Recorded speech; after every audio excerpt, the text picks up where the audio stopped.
जज from hello part 4। So last part में हमने देखा था कि यहाँ पे बिटना ना उस लड़के की धुलाई करने के बाद उससे काफी ज्यादा माफी भी मांग रही थी, लेकिन वही जब फिर से हमें कुछ दिनों बाद दिखाया जाता है जाके जॉनजुन ना जख्मी हालत में अपने घर पे पड़ा हुआ था और वो काफी ज्यादा रो भी रहा था। लेकिन तभी वहाँ ना बिटना आ जाती है और उससे ना डराते हुए कह रहे थे कि तुम दरवाजा क्यों नहीं खोल रहे हो, जल्दी से दरवाजा खोलो, और तुम्हें जितनी देरी दरवाजा खोलने में होगी ना उतनी ही बुरी हालत में तुम्हारी करूंगी, इसलिए जल्दी दरवाजा खोलो। तो वही इस बात से ना वो तो काफी ज्यादा डर गया था और काफी ज्यादा परेशान भी हो चुका था और इन्हीं बातों को सोचते हुए ना वो यहाँ पे खुद को खत्म करने की भी कोशिश करता है। लेकिन तभी यहाँ पे वो अचानक ही ना उसके प्रेजेंट वाले सीन में पहुंच जाता है जहाँ से कि ये सारी चीजें ना शुरू हुई थी। यहाँ पे बिटना ना उससे डराते हुए कह रहे थे कि तुम्हें कैसा लग रहा है जर्नी पे जाके, मुझे ना ये सब करना पड़ा क्योंकि मेरे पास कोई ऑप्शन ही नहीं था, तुम तो मेरी बात ही नहीं मान रहे हो ना। और जो अपने क्राइम्स को नहीं मानते हैं ना उन्हें उनकी असलियत दिखानी ही पड़ती है और उन्हें ना वो तकलीफ फील करनी भी पड़ती है जो कि उन्होंने ना दूसरों को पहुंचाई है। यानी कि बिटना ने उसे वो सारी चीजें दिखाई जो कि उसने ना दूसरों के साथ की है, यानी कि मिंजू के साथ। और साथ ही में वो उससे कह रही थी कि मैं ना तुम जैसे कातिलों को उनकी सजा देती हूँ और उन्हें हेल में ले जाती हूँ क्योंकि मैं हेल से आई डीमन हूँ तुम जैसे लोगों के लिए। तो फिर भी यहाँ पे वो तो कह रहा था कि मिंजू तो अभी जिंदा है, वो मरी कहा है, लेकिन यहाँ बिटना कह रहे थे कि वो तो तब भी मर गई थी जब ना तुमने उसे मारा था और डराया था, वो तो अंदर ही अंदर तभी खत्म हो चुकी थी। तो यहाँ पे उसके ऐसे बातें सुन के वो तो यहाँ पे उससे माफी मांगने लग गया था और गिड़गिड़ाने लग गया था, कह रहा था कि मुझे माफ कर दो, ये सब ना मैं दोबारा कभी नहीं करूंगा। लेकिन यहाँ पे बिटना ना फिर उससे कहने लग जाती है कि मुझे तो ये बात समझ ही नहीं आती कि हर कोई कातिल जज के सामने माफी क्यों मांगने लग जाता है, गलत तो तुमने किसी और के साथ किया है ना, तो तुम माफी मुझसे क्यों मांग रहे हो। लेकिन इसी दौरान ना यहाँ पे बिटना को किसी का कॉल आ जाता है और इसी मौके का फायदा उठा के ना वो यहाँ पे अपने हाथ में हथौड़ा लिए बिटना के ऊपर अटैक कर देता है उसे मारने के लिए। लेकिन यहाँ बिटना उसे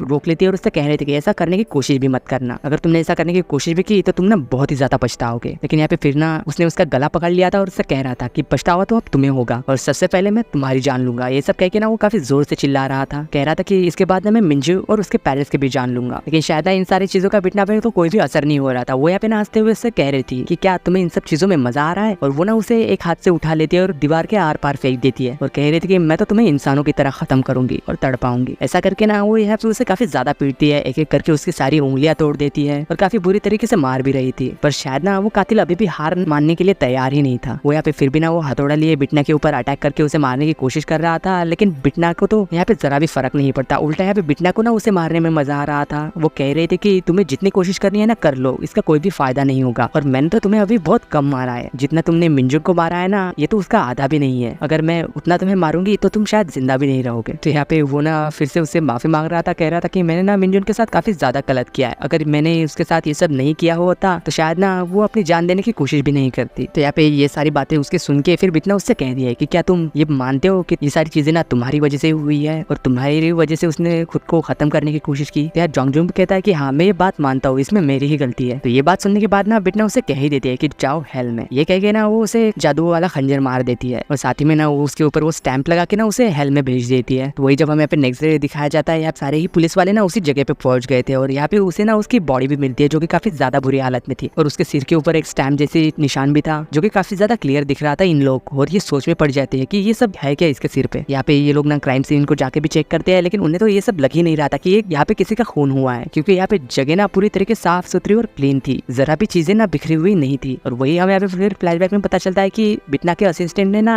एक स्पेशलिस्ट टीम को बुलवा के ना वो सारी जगह को साफ करवा लिया था, क्योंकि उन दोनों का ना काफी ज्यादा पावर थी और काफी ज्यादा पहुंच भी थी हेल के अंदर। उन्होंने ना क्राइम सीन के साथ साथ अपनी जादू से मुंजे की ना बॉडी को भी साफ कर दिया था ताकि कुछ भी ना पता ना चल सके। और वही यहाँ पे प्रेजेंट में ना उसका असिस्टेंट उससे कह रहा था कि एक ना ऐसी जगह है जहाँ की हमें ना बुरे लोग काफी ज्यादा मिल जाएंगे और वो जगह है पुलिस स्टेशन, और शायद ना हमें इसके लिए दाउन की हेल्प भी चाहिए होगी और ये इस बात के लिए ना तुम उससे पूछोगी। लेकिन वही इधर जब दिखाया जाता है यहाँ पे बिटना को ना उसके सीनियर ने बुलाया था और उसे ना काफी ज्यादा डांट रहा था, कह रहा था कि तुमने ना उसे सिर्फ फाइन पे करने के लिए कहा था, अगर तुम ऐसा नहीं करके उसे सजा देती ना तो आज वो जिंदा होता और सजा काट रहा होता, और तुम एक जज हो, तुम्हें ना जज की तरह बिहेव करना चाहिए, और तुम ऐसे इतने ज्यादा चमकीले कपड़े पहन के ऐसे कोर्ट में नहीं आ सकती, ये सारी चीजें ना तुम्हें बदलनी होगी। ये सब कह के ना उसके ऊपर चिल्ला रहा था, लेकिन उसकी ये बात सुन के ना बिटना भी उसके ऊपर चिल्ला देती है और कह रही थी कि मैं ये सारी चीजें नहीं छोड़ूंगी और ना ही बदलूंगी, चाहे जो कर लो। और वही फिर यहाँ पे लंच के दौरान ना बिटना देखती है कि टीवी पे ना किसी पॉलिटिशियन के बारे में बताया जा रहा था और वही यहाँ पे उसका कलीग ना उससे पूछ रहा था कि क्या तुम इसे जानते हो, लेकिन वो तो कह रहे थे कि नहीं मैं इसे नहीं जानती। तो यहाँ वो कह रहा था कि अरे तुम इसे कैसे भूल चुकी हो, क्या तुम्हें याद नहीं, तुमने ना अपनी एंगेजमेंट तोड़ दी थी, तुम्हारी शादी ना इसके बड़ी बेटी से होने वाली थी, लेकिन तुमने वो एंगेजमेंट तोड़ दी। और वही जब नेक्स्ट सीन में हमें यहाँ पे मंजू को दिखाया जाता है जो कि दाउन से मिलने आई थी और उससे कह रही थी कि अब ना पूरी तरीके से ठीक हो, और साथ ही में उसे ये भी बता देती है कि बिटना ना उससे कुछ दिनों पहले मिलने आई थी। और हमें यहाँ पे फ्लैशबैक में दिखाया भी जाता है कि मंजू उससे पूछ भी रही थी कि तुम यहाँ क्यों आई हो। बिटना उससे बता रही थी कि जोंगजुंग के मरने के बाद ना तुम्हारे चेहरे पे जो खुशी आई है ना ये सारी चीजें ना नेचुरल है, क्योंकि तुम एक इंसान हो और मैं बस तुम्हें ये बताने आई हूँ कि तुम्हें ना इन सब चीजों की वजह से गिल्टी फील करने की जरूरत नहीं है। अगर फिर भी ना तुम्हें इस बात का बुरा लग रहा है तो तुम ये सारी चीजें ना भगवान के पास बता दो, वो सबकी ही बातें ना सुनते हैं और आज के बाद ना हम दोनों दोबारा नहीं मिलेंगे। इसीलिए ना तुम अपना ध्यान रखना और किसी अच्छे का साथ देना। ये सब कह के ना वो वहाँ से चली गई थी। वही यहाँ पे प्रेजेंट सीन में ना वो दाऊन से कह रहे थे कि उसे ना बिटना से बात करने के बाद काफी ज्यादा अच्छा महसूस हो रहा था। उसने उस दिन भगवान से ये बात भी कही थी कि वो ये बात जानती है कि किसी के मरने से ना उसे अच्छा नहीं लगना चाहिए, लेकिन अब ना उसके मन का डर मिट चुका है क्योंकि उसे और उसके पेरेंट्स को कोई भी नुकसान नहीं पहुंचाएगा। और साथ ही में कह रही थी कि इससे पहले ना मैं सब कुछ गिव अप करके अपनी लाइफ को खत्म करना चाहती थी, लेकिन अब ना मैं जीना चाहती हूँ खुशी से। तो वही जब नेक्स्ट सीन में हमें पे रात को दिखाया जाता है, यहाँ पे दाऊन ना सब कुछ खत्म करने के बाद अपने घर जा रहा था, लेकिन तभी ना यहाँ पे उसके गाड़ी के सामने बिटना आ गई थी 2 बड़े-बड़े थैले लेके और वो उसे हाय कह रही थी। तो फिर ना वो गाड़ी से बाहर जाके उससे पूछता भी है कि क्या तुम पागल हो गई हो, गाड़ी के सामने ऐसे कौन आता है और तुम इतनी रात को जा कहाँ रही हो। लेकिन वो कह रहे थे कि तुमने तो मेरा नंबर ही ब्लॉक कर दिया और तो तुम मुझसे बात भी नहीं कर रहे हो, इसलिए मैंने तुम्हारे स्टेशन पे भी कॉल किया था। मैंने उनसे ये कहा कि मैं तुम्हारी गर्लफ्रेंड हूँ और वो मुझसे ना गुस्सा हो गया है, इसलिए ना उन लोगों ने मुझे तुम्हारा एड्रेस भी दे दिया। कितने स्टूपिड लोग हैं ना। तो ये सब सुन के वो कह रहा था कि तुमने उनसे झूठ क्यों कहा। तो यार बिटना भी कह रही थी कि तुम्हें बुरा लग रहा है कि मैंने उनसे झूठ कहा, तो एक काम करते हैं हम दोनों ने डेट करना स्टार्ट कर देते हैं और गर्लफ्रेंड बॉयफ्रेंड बन जाते हैं, ये कैसा रहेगा। इसके बाद ना ये सारी बातें झूठी नहीं रहेगी, लेकिन वो तो कह रहा था कि मुझे तो तुमसे बात ही नहीं करनी है। तो फिर भी ना यहाँ पे वो उसके पीछे पीछे जाते हुए कह रही थी कि तो क्या ये सारा खाना लेके मैं तुम्हारे स्टेशन चली जाऊँ और ये सारी चीजें उन्हें देते हुए उनसे कहूंगी कि हम दोनों ना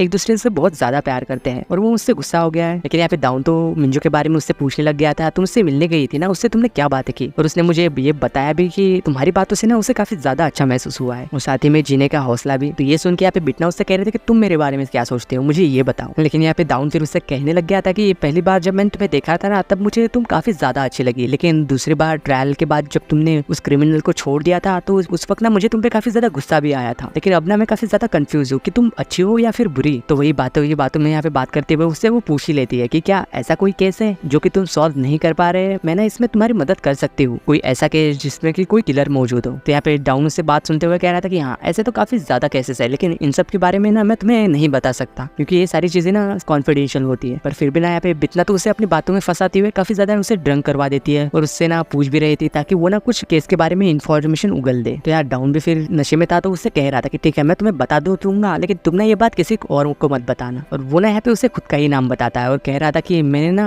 3 लोगों की जान ली है। तो ये बात सुन के वो तो शॉक हो गई थी और कह रही थी कि तुम 3 लोगों की जान लेके भी ऑफिसर कैसे बन गए फिर। तो यार डाउन बता रहा था कि उस वक्त ना मैं काफी ज्यादा छोटा था। तो बिटना फिर भी उससे पूछ रही थी कि क्या उन लोगों की फैमिली वालों ने तुम्हें माफ कर दिया, लेकिन वो बता रहा था कि नहीं वो लोग ना मुझे कभी भी माफ नहीं कर पाएंगे शायद। तो बिटना भी ये सब बातें सुन के उससे कह रहे थे कि क्या इसका मतलब तुम अपने क्राइम को कन्फेस कर रहे हो। तो डाउन कह रहा था कि मैं बस कन्फेस नहीं कर रहा, मैं तो असल में मरना डिजर्व करता हूँ। तो यहाँ बिटना फिर उससे ये भी पूछ रहे थे कि क्या मैं उनके फैमिली मेंबर से मिल सकती हूँ, क्या मुझे तुम कुछ बता सकते हो उनके बारे में। तो यार डाउन से कह रहा था कि तुम ना उनके फैमिली मेंबर के ही बाजू में बैठी हुई हो। ये सब कहते हुए ना वो यहाँ पे शायद बेहोश हो गया था और साथ ही में ना उसकी आंखों से आंसू भी आ रहे थे। तो फिर जब नेक्स्ट सीन में हमें दिखाया जाता है यहाँ पे जब वो सो के उठता है और यहाँ पे सुबह हो चुकी थी और बिटना भी ना वही मौजूद थी और वो यहाँ पे उसके पास आके कहती है कि मैं जानना चाहती हूँ कि कल रात तुमने मुझे जो कुछ भी बताया क्या वो सारी चीजें सच थी। तो यार डाउन भी उससे कह रहा था कि मुझे नहीं पता कि मैंने तुमसे क्या कहा है, लेकिन जो कुछ भी कहा है क्या तुम इसे सीक्रेट रख सकती हो, किसी को बताना मत। तो बिटना यहाँ पे मन ही मन में कह रहे थे कि इसका मतलब तुमने जो किया वो सच है, वो सारी ही बातें सच है। और कह रहे थे कि मुझे लगा था कि शायद तुम अच्छी इंसान हो, इसलिए शायद मैं तुम्हें पसंद भी करने लगी थी। ये सब कह के वो उसे यहाँ पे उसका हाथ मांगती है और कह रही थी कि मैंने तुमसे कहा था ना कि मैं तुम्हें वॉक पे ले जाऊंगी। तो वो भी कह रहा था कि अभी तो काफी ज्यादा कोहरा है, तो तुम कहाँ लेके जाने वाली हो। ये बात सुन के यहाँ पे बिटना तो उसे अपनी तरफ खींच लेती है और उसे कह रहे थे कि मैं ना तुम्हें हेल ले जाना चाहती हूँ। ये सब कह के ना बिटना के हाथ में वही जादुई खंजर आ जाता है और वो ना यहाँ पे उसे मार देती है। और इसी सीन के साथ जज फ्रॉम हेल के पार्ट 4 की एंडिंग होती है।